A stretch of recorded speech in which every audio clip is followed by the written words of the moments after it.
बिस्मिल्लाहिर्रहमानिर्रहीम। मुअज़्ज़िज़ नाज़रीन, self and time management के हवाले से आज हम तीसरे प्रोग्राम में वक्त की कदर व कीमत के बारे में दीनी नुक्ता नज़र के हवाले से कुछ बातें आपके सामने पेश करेंगे। आइए सबसे पहले कुरान हकीम की चंद आयत का मुताला करते हैं। पहली आयत है सूरह अंबिया की कि करीब आ गया लोगों के हिसाब का वक्त और वो है कि गफलत में मुंह मोड़े हुए हैं। ये इंसान की कैफियत की तस्वीर है। सूरह मोमिनीन की एक आयत है कि फिर अल्लाह ताला इनसे पूछेगा कि बताओ ज़मीन में तुम कितने साल रहे। वो कहेंगे कि एक दिन या दिन का भी कुछ हिस्सा हम वहाँ ठहरे हैं, शुमार करने वालों से पूछ लीजिए। इरशाद होगा थोड़ी देर ठहरे हो ना, काश तुमने उस वक्त जाना होता। ये इंसान की नफसियाती कैफियत है कि 60 साल 70 साल 80 साल 100 साल गुजारने के बाद भी वो कहेगा एक दिन या दिन का कुछ हिस्सा हम दुनिया में ठहरे हैं। अगली आयत है सूरह फातिर के अंदर कि क्या हमने तुमको इतनी उम्र न दी थी, जिसको समझना होता वो समझ लेता और तुम्हारे पास डराने वाला भी पहुंचा था। सो मज़ा चखो कि ऐसे जालिमों का कोई मददगार नहीं है। ये तंबीह है वक्त को और ज़िंदगी को ज़ाय करने के हवाले से। कुरान हकीम की एक मुख्तसर सूरत है और हम आम तौर से अपनी नमाज़ों में भी पढ़ते हैं। उसे हम सूरह असर कहते हैं, जिसमें कसम खाकर इंसान के बारे में कहा गया है कि वो बड़े खसारे में है सिवाय उनके जो इन 4 खुसूसियात के हामिल हों। नंबर 1, ईमान लाने वाले यानी मकसद ज़िंदगी को सामने रखकर ज़िंदगी गुजारने वाले। नंबर 2, नेक अमाल करने वाले। नंबर 3, एक दूसरे को हक़ की नसीहत करने वाले। और नंबर 4, सब्र की तलकीन करने वाले। ये है सूरह असर के बारे में। इमाम राज़ी रहमतुल्लाह अलैह फरमाते हैं कि मैंने सूरह असर की तफसीर बगदाद की सड़कों पे उस बर्फ़ फरोश से सीखी, जो वो कह रहा था कि लोगों मेरा सामान खरीद लो वरना ये मता ज़ाय हो जाएगी। उस वक्त मुझे अंदाज़ा हुआ कि सूरह असर ये है कि ये ज़माना जो है वो तेज़ी के साथ गुज़र रहा है। जो इसको अच्छे और बेहतर तरीके से इस्तेमाल कर लेगा वो कामयाब होगा। कुरान हकीम की दुआएं तो बहुत सारी हैं, लेकिन मसहफ़ कुरान मजीद में यानी सूरह फातिहा में सबसे पहली जो दुआ आई है, सूरह फातिहा पहली सूरत है और जो पहली दुआ आई है वो ये है कि एहदिनस सिरातल मुस्तकीम, कि अल्लाह तो हमें सीधे रास्ता दिखा, सीधा रास्ते पे चला। ये सीधा रास्ता क्या है? ये ख़त मुस्तकीम है। वो ख़ुद इस बात की अलामत है कि ख़त 2 नुक्तों के दरमियान जो सीधी लाइन है वो कम अज़ कम फासला होती है, बाकी तमाम चीज़ें तवील फासले की तरफ ले जाती हैं।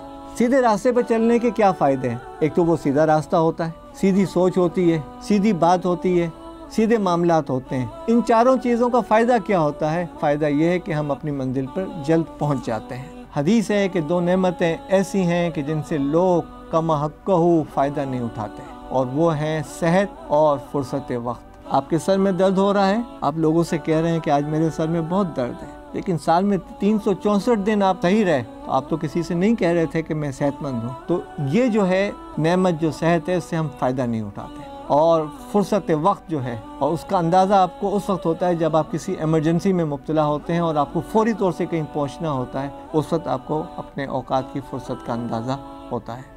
तिरमिज़ी में हज़रत अब्दुल्लाह इब्न मसूद रज़ी अल्लाह ताला अन्हु से रिवायत है कि नबी अकरम सल्लल्लाहु अलैहि वसल्लम ने फरमाया कि इब्न आदम के दोनों कदम उसके पास से न हटेंगे जब तक कि इससे 5 चीज़ों के मुतालिक दरियाफ़्त न कर लिया जाए। वो 5 बातें या 5 सवाल क्या हैं? इसने अपनी उम्र कहाँ सर्फ की, अपनी जवानी किस काम में खर्च की, इसने माल कहाँ से कमाया, माल किस काम में लगाया, और कितना अमल किया अपने इल्म में से। ये 5 सवालात का जवाब जो है वो लाजमी है महशर के दिन। इसी तरह एक हदीस में है कि नबी अकरम सल्लल्लाहु अलैहि वसल्लम ने फरमाया कि 5 चीज़ों को 5 चीज़ों से पहले गनीमत जानो। मौत से पहले ज़िंदगी को, बीमारी से पहले तंदुरुस्ती को, मशगूलियत से पहले फरागत को, बुढ़ापे से पहले जवानी को, और फ़क्र से पहले मालदारी को। इंसान जो है इस मामले में सुस्ती और काहली का शिकार होता है और इन नेमतों को गनीमत नहीं जानता। हज़रत अबू ज़र रज़ी अल्लाह ताला अन्हो नबी अकरम सल्लल्लाहु अलैहि वसल्लम से फरमाते हैं कि हज़रत इब्राहीम अलैहिस्सलाम के सहीफ़ों में ये बात भी है कि अक्लमंद आदमी के लिए जब इसकी अकल काम करे, लाजिम है कि वो अपने औकात को इस तरह तकसीम करे कि कुछ घड़ियाँ ऐसी हों कि इनमें अपने नफ्स का मुहासबा करें, ایک گھڑی ایسی بھی ہو کہ اس میں اللہ کی شان ثنائی پر غور و فکر کرے، ایک گھڑی ایسی بھی ہو کہ اس میں اپنے ضروریات خورد و نوش کے لیے فارغ ہو، اور اس کی کچھ گھڑیاں ایسی بھی ہوں کہ ان میں اپنے رب کی مناجات کرے۔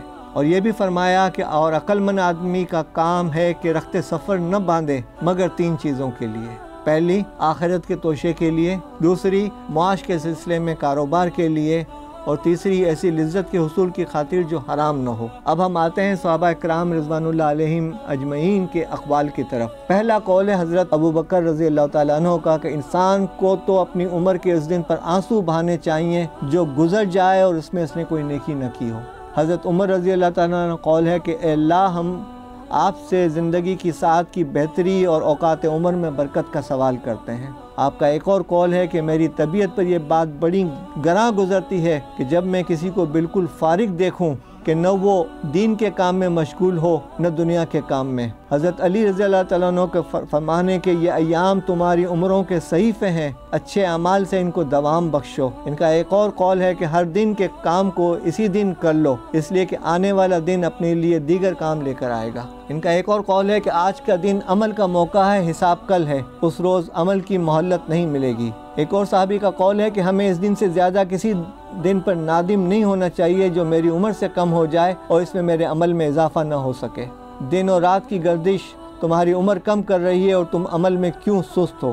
حضرت عمر بن عبدالعزیز رحمۃ اللہ علیہ سے کسی نے کہا کہ یہ کام آپ کل تک مؤخر کر دیجئے، تو آپ رحمۃ اللہ علیہ نے فرمایا میں ایک دن کا کام بمشکل کرتا ہوں، آج کا کام اگر کل پر چھوڑ دوں تو 2 دن کا کام ایک دن میں کیسے کروں گا۔ ایک اور قول ہے کہ تو ایام ہی کا مجموعہ ہے، جب ایک دن گزر جائے تو یوں سمجھ کہ تیرا ایک حصہ بھی گزر گیا۔ حضرت امام شافعی رحمۃ اللہ علیہ کا قول ہے کہ وقت تلوار کی مانند ہے، آپ وقت کو کسی عمل میں کاٹیے ورنہ حسرتوں میں مشغول ہو کر وہ آپ کو کاٹ دے گا۔ آپ کا ایک اور قول ہے کہ اپنے وقت کی حفاظت کیجئے، کیونکہ اگر آپ نے اس سے اچھے کام میں مشغول نہ رکھا تو ہو سکتا ہے یہ آپ کو کسی اور کام میں مشغول کرے۔ کسی بزرگ سے کہا کہ آؤ بیٹھ کر کچھ باتیں کرتے ہیں، تو انہوں نے فرمایا کہ پھر سورج کو بھی ٹھہرا لو، اگر سورج نہیں ٹھہر سکتا تو مجھے اپنا وقت ضائع کرنے کی ضرورت نہیں ہے۔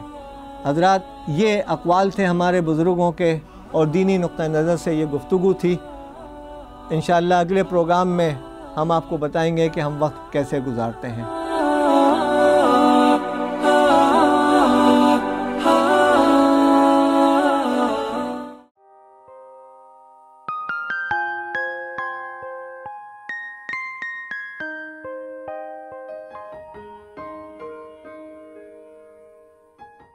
Thank you for watching.